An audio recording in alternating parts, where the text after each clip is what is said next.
Bismillahirrahmanirrahim. Assalamualaikum warahmatullahi wabarakatuh. Bismillah, alhamdulillah, wassalatu wassalamu ala rasulillah wa ala alihi wa sahbihi wa walah, la hawla wa la quwata illa billah, amma ba'd.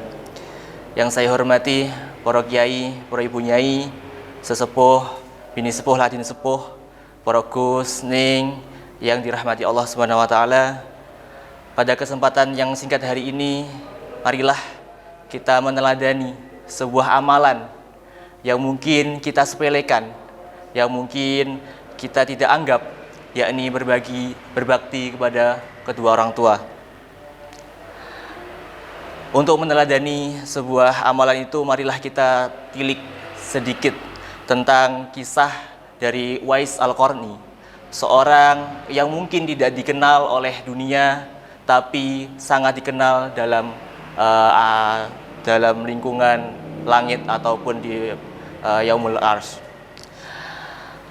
Pada kesempatan ini kita tahu bahwa Uwais Al-Qarni adalah seorang yang mungkin tidak dikenal, pemuda dari Yaman yang mungkin bukan dari kalangan sahabat, bukan dari kalangan tabi'in, tapi beliau bahkan dikenal oleh Nabi Muhammad SAW, tidak pernah bertemu tapi dikenal.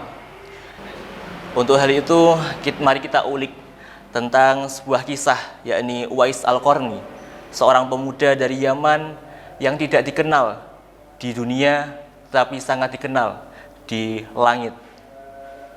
Uwais Al-Qarni adalah seorang pemuda Yaman, hidup sederhana, bukan dari kalangan sahabat, bukan dari kalangan tabi'in, tetapi doanya mustajab, istighfarnya mutajab. Setiap kali ada kesempatan ke Mekah atau ke Madinah, beliau mengurungkan niat karena beliau punya seorang ibu yang sakit, tua, dan renta. Meskipun keinginannya sangat kuat sebagai seorang muslim untuk bertemu dengan Nabi Muhammad, beliau memberatkan untuk senantiasa merawat ibunya, berbakti kepada ibunya. Suatu hari dia mendapatkan izin dari ibunya untuk ke Madinah. Tetapi takdir berkata lain, waktu itu Nabi sedang tidak ada di rumah, tidak ada di Madinah, beliau tidak bertemu. Akhirnya beliau kembali ke Yaman untuk selalu merawat ibunya. Hal ini mengajarkan, bayangkan ketika kita membahas seorang pemuda yang ingin bertemu dengan idolanya, tetapi tidak bertemu. Tapi dia memberatkan baktinya kepada seorang ibunya. Akhirnya, apa yang terjadi setelah itu sangat-sangat luar biasa. Nabi Muhammad justru menyebut nama Uwais kepada para sahabat. Bahkan merekomendasikan kepada Umar bin Khattab dan juga Ali bin Abi Thalib untuk meminta doanya dan juga meminta istighfarnya. Bayangkan seorang yang tidak dikenal di bumi justru terkenal di langit, bukan karena jabatan, bukan karena harta ataupun ketenaran, tapi tentang baktinya kepada seorang ibu. Allah Subhanahu wa taala berfirman dalam surat Al-Isra ayat 23 yang artinya, dan Tuhanmu telah memerintahkan kepada kamu untuk jangan menyembah selain Dia, dan hendaklah berbuat baik kepada orang tua.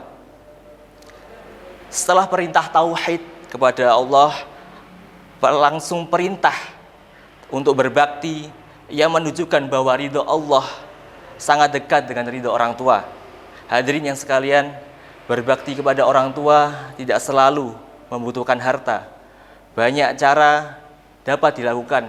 Contoh, berbicara dengan lembut, tidak hanya udang di balik batu. Kalau kita ada inginnya, kita berbicara lembut. Tapi bukan seperti itu. Setiap hari, setiap saat kita berbicara lemah dan lembut kepada orang tua. Yang kedua adalah mendengarkan nasihat mereka. Mendengarkan nasihat mereka selama itu tidak bertentangan dengan syariat Islam. Yang ketiga, bersungguh-sungguh dalam belajar dan bekerja. Karena kesuksesan seorang anak adalah kebahagiaan terbesar bagi orang tua. Yang keempat adalah yang paling penting, mendoakan setiap saat kepada orang tua. Karena salah satu amalan yang tidak terputus sampai kita mati adalah doa orang-orang atau anak-anak yang soleh. Rasulullah SAW bersabda, ridho Allah adalah ridho orang tua. Maka dari itu surga kita itu sangat dekat.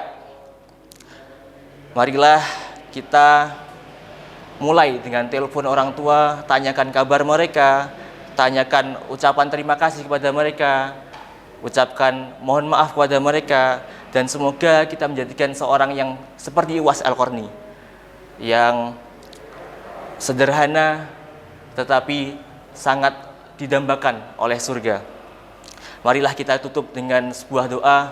Allahumma gfirli dhunubi wali walidayya warhamhuma kama rabbayani saghira. Ya Allah, ampunilah dosa hamba, dosa kedua orang tua hamba, dan sayangi mereka seperti mereka menyayangi kami selagi masih kecil.